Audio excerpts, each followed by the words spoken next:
ভাই আমার আগের টিউলিপ ফুলের ভিডিওতে একজন কমেন্ট করছে যে আমার টিউলিপ ফুল নাকি আঁকা হয় না কিসের জন্য আমি নাকি গোলাপি কালার ইউজ করি না টিউলিপ ফুল এটা অন্য ফুল হয়ে গেছে ভাই বিশ্বাস করো ওরা আমি কেমনে বুঝাই যে টিউলিপ ফুল এক কালার হয় না অনেকগুলা কালারই হয় টিউলিপ ফুল শুধু গোলাপি কালার হয় না অনেকগুলা কালারই টিউলিপ ফুল পাওয়া যায় এখন ওনারে বুঝাই কেডা কও আনোনার আমি কমেন্টসে কিছু কইনে হারিয়ে দিয়ে আসা পড়ছে কমেন্ট আর খুঁজে পেতেছে না তো কমেন্ট খুঁজে না পেলে কি হয়েছে ওনার কথাগুলো কিন্তু আমার মাথার মধ্যে এখনো বাঁচতেছে আমি ভুল নাকি উনি বলে এটাই বুঝতে আমার কতক্ষণ টাইম লেগে গেছে তো যাই হোক এখানে উপরে কিন্তু আমি আকাশে পার্পল কালারটা দিয়ে দিচ্ছি আর নিচে কিন্তু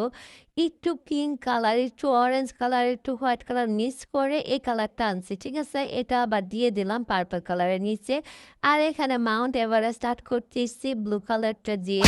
তো এটাকে ভালোভাবে কোটিং করার পর নিচ দিয়ে আবার কিছু বাচ্চা কাচ্চা পাহাড় দিয়ে দিতেছি ব্ল্যাক কালারটা দিয়া তারপরে এখানে টিউলিপ ফুলগুলো আর্ট করার জন্য এখানে ডান্ডিগুলো আর্ট করে নিতেছি এই ডান্ডিগুলারে আমি অলিভ কালার দিয়ে কোট করলাম পরে আবার